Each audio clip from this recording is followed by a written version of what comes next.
I don't really think this needs to be said, but I'm going to say it anyways. These rankings aren't necessarily what I think are the best games of this year, but it's more so just my favorite games of the year. How good they are can obviously bump up a game up on my favorite list, but it's not the end all be all. Like last year, for example, God of War Ragnarok was my number 2 game behind Pokemon Legends Arceus. I think if I had to look at it objectively, God of War Ragnarok is a better game than Pokemon Legends Arceus, but it didn't mean that Legends Arceus wasn't my favorite game of the year. I love my number 7 game on this list because it's a great game, but it's also from an IP that I don't normally care about very much. It's also the style of game that when people look at it, they compare it to the Dark Souls franchise and the Soulsborne from FromSoft, which I also don't really like. I find myself wanting to champion for this game more than any because it launched to a lot of tech problems and really kind of got off to a really bad start. But it's so much more than that Souls-like game that people think it is on the surface. I'm so excited to talk about Jedi Survivor. Earlier this year, like what I did with Alan Wake 1, I played Jedi Fallen Order because I really wanted to play Survivor. Shout out to Grayson as always for being who I knew that played and loved Fallen Order and made me want to give these a try. Before we get into Survivor, let's talk a bit about Fallen Order. As I said, it was pitched as sort of a lightweight version of a Dark Souls-like game. It was the first time anything close to that formula worked for me, and I had a great time with it.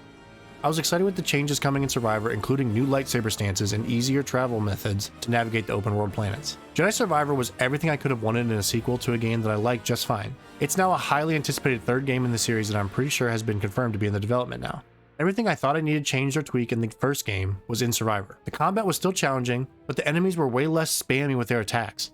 I wasn't finding myself almost stuck in endless animations of being attacked like I was in Fallen Order.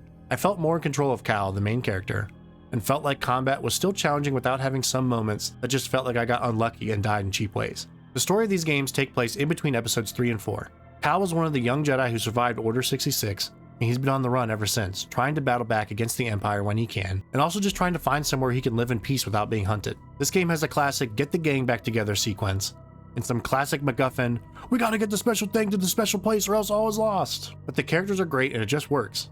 It's nothing groundbreaking, but it's just good enough to keep me going. But there were some things that I won't spoil that are genuinely my favorite moments in games this year and in the last few years. If you've played the game, you probably know what boss fight I'm talking about that happens a little bit later in the game, and the actual very ending of the game involves a twist that I'm sure if I was in that headspace of trying to predict it, I would have seen it coming, but I was just kind of free-flowing with this game and letting it happen, so it actually worked for me.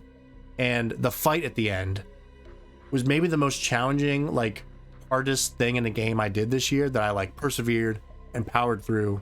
Kind of gave me that, what I imagine is that adrenaline rush that Soulsborne people get from playing a Dark Souls or Elden Ring or whatever. It was so awesome. Overall, my biggest point in recommending this game to people comes from the gameplay. This game does have Souls-like combat for sure, but it's also maybe my favorite 3D puzzler platformer I've played in a long time. Cal is so much fun to just navigate through the environment as, chaining together double jumps and dashes and zip lines and swings and wall runs. It all creates such a fun flow state that I never got tired of running down a side path to explore a cave, because I knew I'd probably find a chest with an upgrade to my heals, or an awesome hairstyle or clothing item, and the path there would surely have some satisfying platforming to do on the way, making it all worth it. Jedi Survivor is a sequel that I think is worth playing Fallen Order for, but honestly isn't necessary. Survivor does a good enough job explaining what happened in the first game, while also providing a fun story that doesn't need to have the first third to appreciate this middle third. It sets up a fun concept for the third game, so there's no time like the present to give Jedi Survivor a shot. Also, look at this absolute vibe of a person, and tell me you don't want to play 50 hours of this game. Yeah, I thought you would.